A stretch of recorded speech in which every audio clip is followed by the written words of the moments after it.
भारत ने हमें बुरी तरीके से शिकस्त दे दी है, चारों खाने चित कर दिया है। I think hats off to Hindustan भाई. Hindustan you played well and you deserve all the credit. और because हमें शाबाश देनी चाहिए आपको क्योंकि आप जीते और आपको बहुत बहुत मुबारक हो. You were the best team and you won that day. और पूरे हिंदुस्तानियों को मुबारकबाद हो. We played a very bad cricket as a Pakistanis. वो did. I'm sorry, मैं ये इसलिए नहीं कह रहा कि हम जब 99 में खेले थे हम तब भी बुरा खेले थे, लेकिन हम इतना बुरा नहीं खेले थे कि कोई कैप्टनसी नजर ही ना आए. तो हमारी बैटिंग क्लैप्स की. और बाय द वे याद रखिए हिंदुस्तान हमेशा अपनी बैटिंग से नहीं बॉलिंग से जीतता है, क्योंकि पाकिस्तान के खिलाफ जब भी पाकिस्तान ने क्लैप्स किया पाकिस्तान की बैटिंग क्लैप्स हुई है. और पाकिस्तान की जो बैटिंग क्लैप्स करने में जो सबसे मेन वजह होती है जो हिंदुस्तान होता है, हिंदुस्तान की बॉलिंग होती है. सो ये परसेप्शन गलत है जी. आपकी बैटिंग जिताती है, आपकी बॉलिंग जिताती है. आपको आज भी देख लें आपकी बॉलिंग जिता रही है. सो मैं ये समझता हूं कि बहुत डिसहार्टनिंग, बहुत गुस्सा आया और but at the same time Pakistan ने अपने लिए बहुत बड़ी मुश्किल खड़ी कर दी है. मैं फिर भी होपफुल हूँ, ऑप्टिमिस्टिक हूँ, शायद वो वापस आ जाएं, लेकिन यहाँ से अब कुछ बनते हुए नजर नहीं आ रहा. But it's really disappointing loss. But hats off to India, well done, you guys have done it, you deserve all the credit and you deserve all the victories and बहुत बहुत मुबारक हो आपको. बहुत शुक्रिया आपका. Thank you very much. Look, I was watching that game at home. I wasn't well, obviously, but जब पाकिस्तान खेलते हैं तो सारा पाकिस्तान देखता है. And we all know as a sportsman, ex-sportsman, कि winning and losing is part of the game, but it was always on the cards. like किसी ने कोई तैयारी की हो, कप्तान समेत, चीफ सिलेक्टर समेत. अब ये कप्तान का काम है, उसको चाहिए, ये उसकी विजन है कि मुझे वहाँ की पिचेस क्या है. आपने जैसे कहा कि पिच मुश्किल थी, पिच मुश्किल है तो कदाफी स्टेडियम के साथ ले जाते हैं वहाँ पे.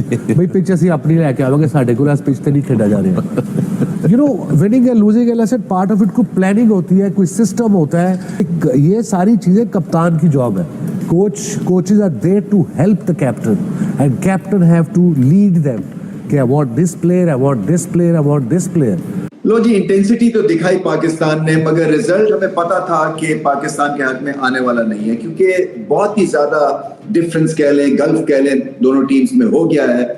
जिस तरह से वो बॉलिंग में रिलेंटलेस प्रेशर क्रिएट करते हैं, इसी तरह से बैटिंग में भी रिलेंटलेस प्रेशर है. और मुख्तलिफ टाइप के ये प्रेशर पाकिस्तान को झेलने पड़ते हैं बैटिंग और बॉलिंग में. मुख्तलिफ बॉलर्स हैं, मुख्तलिफ लाइन और लेंग्स हैं, मुख्तलिफ तरह से वो अटैक करते हैं. इसी तरह से बैटिंग में रेंज बेइंतहा जो है वो वसी है, वो वाइड है. और फिर ये कि अटैकिंग मोड पे हैं और सब जो हैं वो फॉर्म में दिखते हैं, या पाकिस्तान की बॉलिंग इतनी खराब होती है कि सब फॉर्म में दिख रहे हैं. तो ये ओवरऑल बड़ा मुश्किल पेपर था पाकिस्तान के लिए. हालांकि कौम ने भी बहुत जोर लगाया, पाकिस्तान ने पहले हाफ में भी बहुत जोर लगाया. असल में बॉलर्स को अपनी गेम उठानी है. बड़ी सिंपल सी बात है कि जो आपके स्ट्राइक फोर्स है, फिर वो स्ट्राइक फोर्स है, वो चौके छक्के नहीं खाएंगे. मैं किसी का नाम नहीं लूंगा इसलिए कि दोस्तों आज हमने देखा कि पाकिस्तान की बैटिंग खासा नाकाम दिखाई दी बांग्लादेश के ख़िलाफ़. बट आल्दो पाकिस्तान की जो बॉलिंग थी उसने किसी तरह से मैनेज कर दिया कि पाकिस्तान को बांग्लादेश के ख़िलाफ़ एक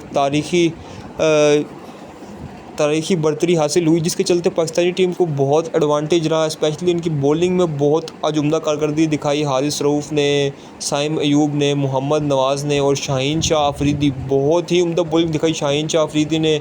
हारिस रऊफ़ ने भी बहुत उम्दा बॉलिंग दिखाई और बाकी लड़कों ने भी बहुत अच्छी गेम की. बट हमने देखा कि पाकिस्तान की बैटिंग में काफ़ी लैग रहा. सलमान अली आगा और बाकी प्लेयर्स में काफ़ी लैग रहा. इतना अच्छे बैटिंग नहीं कर पाए जितनी इनसे उम्मीद लगाई जा रही थी.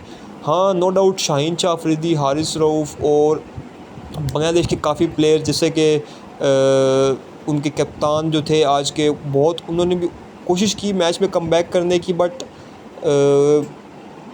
कंडीशन इस तरह की थी कि वो कमबैक नहीं कर सके और